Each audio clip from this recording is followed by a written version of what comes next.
Hey ManCavians, this is Bob for DaBob's N-Scale ManCave, and today we're making a grade crossing. We're making actually 3 grade crossings, and I'll show you those as I do them.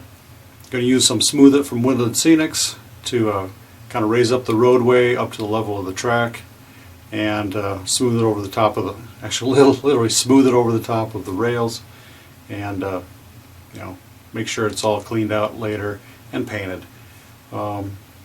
I'm not going to go into all the extra details you can put on this road, like some road striping and so forth. You can figure that out for yourself. There's a lot of kits out there you can buy and put that kind of detail down if you want.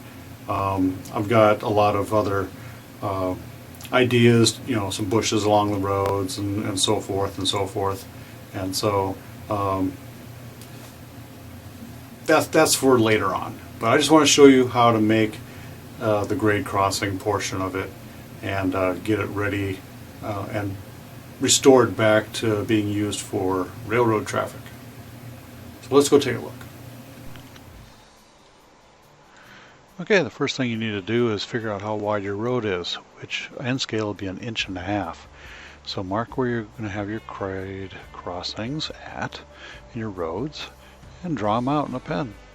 Use a straight edge if you need it and draw it about as accurately as you can. And in this area I'm going to kind of have a little side road to an industry and the water tank, and over to another grade crossing over by the creek. Now the road's going to go across the tracks in 3 places, so I got to make 3 grade crossings. And I pre-painted this just to see what it would look like. I said, I'm going to have to put the grade crossings in, and so that's what I'm going to do. And this road will go over here to the Bigfoot Mountain and go into a tunnel and simulate going up in the mountain.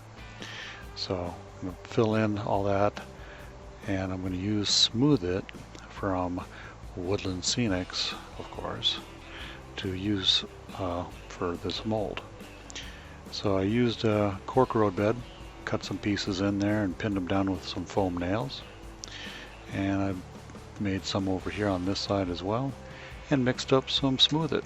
I used a little bit too much. I've got a 1 cup to half cup of water. That's a half batch, and it was still too much, so I made a little bit too much I needed. Should have done probably half this amount. I actually had to throw some of it away. But yeah, you just pour it out, put it in between your barriers there. Now you can use some other thick tape thing for making roads and use that if you want. I just use cork road bed. And then you take your putty knife or other straight edge and just stretch it across your molds, and it evens it out to the height of your sides. And use that just as a guide, and you'll pretty much have straight, flat roads. The height of roadbed. And you just continue to stretch it out and shape it the way you need it to. Now moving over to the other side. There's more crossings, of course, and I just pour that stuff out there. And the box says there's a 15-minute working time, but I found that I had a lot longer than that, probably close to an hour of good working time with this. I started thickening up at some point, but I could still put it in places that I needed it, and just made it all work. I'm also going to take and make a little grade right here off of this road to go down to this lower road, this maintenance road, which will probably end up with a lot of trucks on it and that kind of stuff, and sightseers going over to this creek and the railroad tracks and so forth. But yeah, you just keep spreading it out, make it work, make it fit. And you can always sand it down later or scrape it down. And you try and keep it as level as you can on the tracks and scrape what you can off the tracks when it's too thick. Don't leave it on there. Try and keep it at least as flat as you can going across there, because it is a grade crossing for cars to drive across, so you want it at least pretty level across there if you can. And as you see, I got a lot of extra, so I'm like, what am I going to do with this?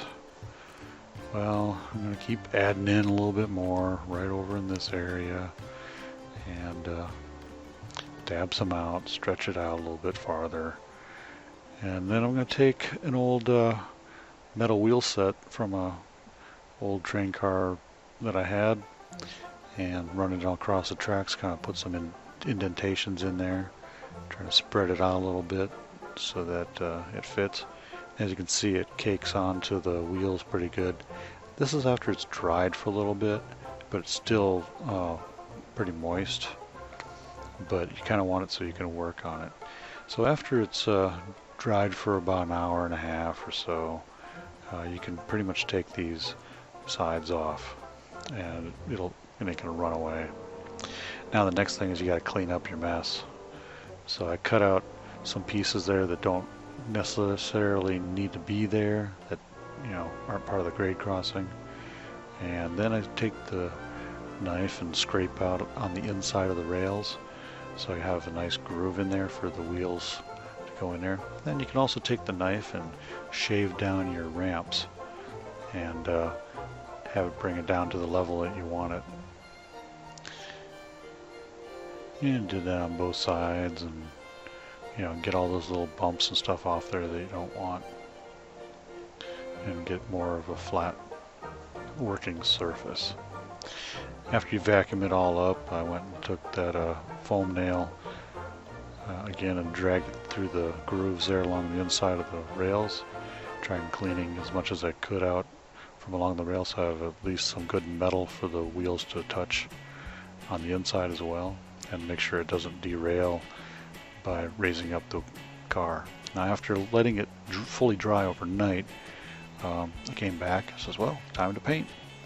So I got some of that paint from Apple Barrel.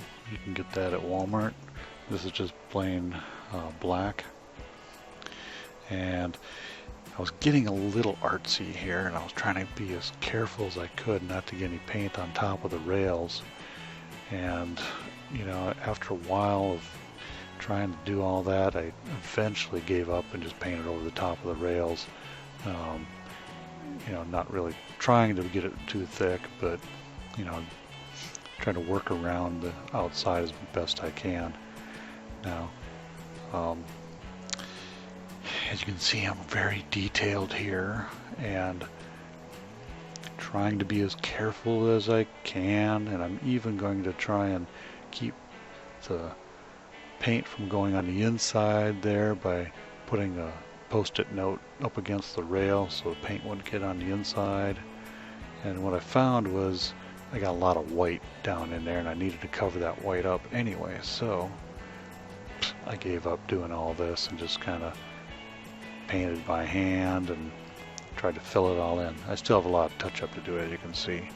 But once the paint got on top of the rails and dried enough, it dried pretty quickly, so you just take a knife or some other scraping tool, and I used the nail here to get the paint off the inside of the rails and on top of the rail as well.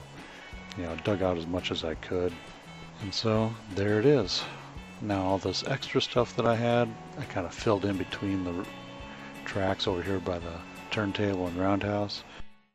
Well, ManCavians, that was pretty easy, wasn't it? Just draw your lines where you want your roads.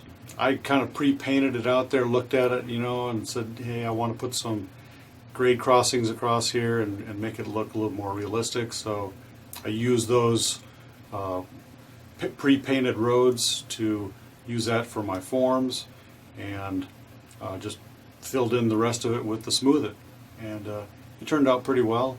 I probably could have put a little bit more Smooth It in certain places and everything else, but it started drying on me, and I said, I'll work with it, and it looks pretty good. So go ahead and try it your way. You know, my way probably is not the greatest way. There's probably better ways out there, but I had to try this one first. Leave your comments down below, down here, and you know, give me some tips. I've never done this before. I've never used to smooth it before, so maybe you know more about it than I do. Anyway, ManCavians, hope you learned something, and happy model railroading, and stay off those tracks. Bye. Don't forget to subscribe and like this video. Check out these videos over here. Also, click on the links down below to follow me on social media, and leave a comment. Tell me what you liked. And as always, ManCavians, happy model railroading, and stay off those tracks. Bye.